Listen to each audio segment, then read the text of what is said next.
Olá, seja muito bem-vindo a mais um Direto com a Palavra. Estão aí, hashtag 1692.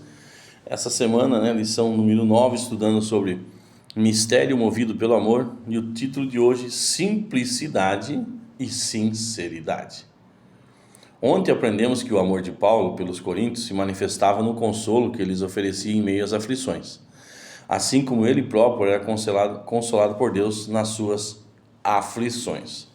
Hoje veremos que esse amor também se expressa pela integridade com que ele e seus colaboradores tratavam os membros da igreja em Corinto.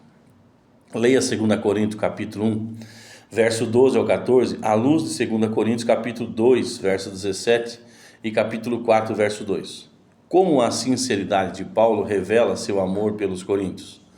Bom, ele foi fiel à palavra, né? Não por seus interesses pessoais, mas em prol, né, deles, no interesse da igreja. O trecho de 2 Coríntios, capítulo 1, versos 12 a 14, apresenta a tese que Paulo desenvolveu no restante da carta. Sua integridade e seu apostolado haviam sido questionados por alguns em Corinto. Julgavam-no vacilante e indeciso, algo, segundo pensavam, incompatível com o ministério apostólico.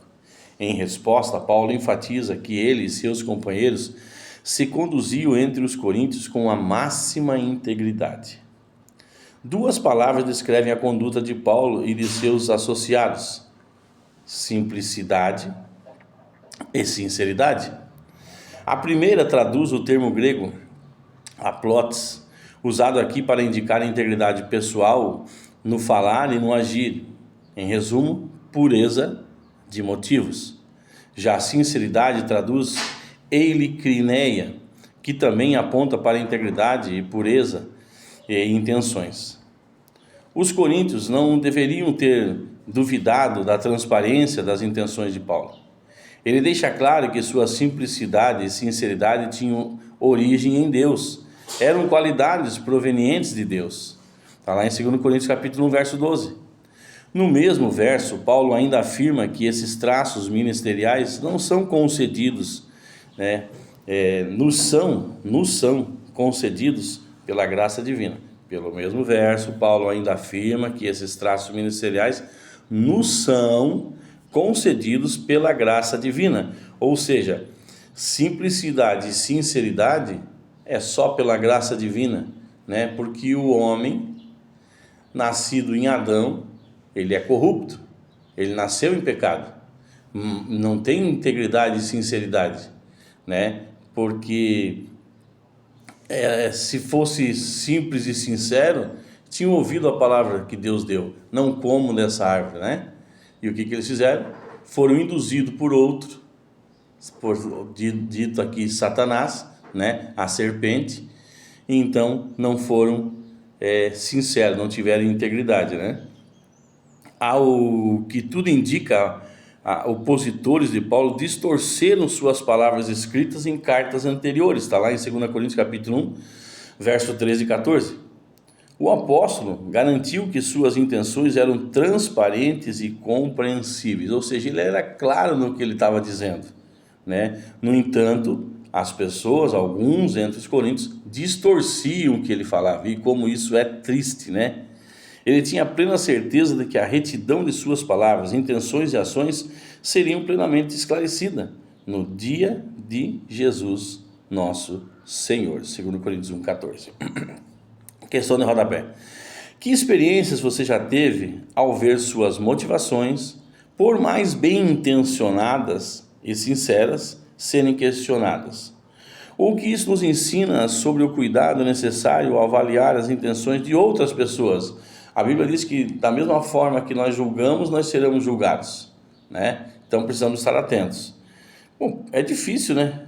É difícil, não é fácil se manter resiliente quando, né, o certo é tido como errado e o errado aí, entre aspas, aplaudido de pé, né?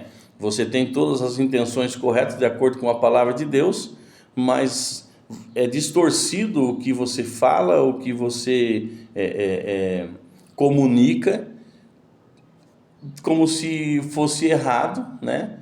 e o errado está aí solto, fazendo o que bem entende, sendo aplaudido como se estivesse fazendo certo, né? Precisamos olhar através da Bíblia, porque através de nossos olhos podemos talvez cometer o mesmo erro. Amém, amados? Louvado seja Deus por essa palavra, louvado seja Deus por sua vida, louvado seja Deus por você que está lutando aí, meu amigo, para ler as Escrituras, e louvado seja Deus por isso, né? As nossas dificuldades, nós temos que, a Bíblia diz que nós devemos confessar os nossos pecados, nossas dificuldades perante o homem, perante Deus, e quando fazemos isso, nós nos tornamos fortes, né? Porque Deus nos ajuda, né? Nós somos ajudados por Deus, e depois de sermos ajudados por Deus, nós ajudamos o próximo, e é uma corrente. Você certamente será usado poderosamente nas mãos do Senhor para incentivar outras pessoas, né, que estão na mesma situação que o amigo já não está mais, né? Porque nós precisamos ser não otimistas, mas precisamos ser sonhadores. Não, como assim? Sim, porque o otimista sabe onde pode chegar, mas o sonhador, ele já esteve lá, ele já vê a obra concluída. Então você já se vê aí, pode se ver como um grande leitor da palavra, com entendimento e com sabedoria para transmitir a outros, assim como Paulo recebeu de Deus, ele transmitiu a outros. Amém, amados? Louvado seja Deus. Vamos orar. Pai amado, Pai santo, Pai eterno, obrigado pela Tua palavra, Senhor, que nos consola, que nos anima, que nos tira de um lugar aí de inércia, nos coloca em movimento, nos deixa encorajados, felizes e olhando não para o problema, mas olhando para Ti, Senhor, que é o autor e o consumador da fé, o que nos fortalece e que nos reveste de poder e de sabedoria. Então nós Te agradecemos, Pai, em nome de Jesus, Te agradecemos pelo perdão dos nossos pecados, Te agradecemos, Senhor, porque Tu és tudo em todos. Te agradecemos, Pai, porque coloca no nosso coração motivação e nós podemos declarar nas regiões celestiais que nós estamos dispostos e comprometidos com a Tua palavra, em nome de Jesus. Amém. Um forte abraço e que Deus vos abençoe.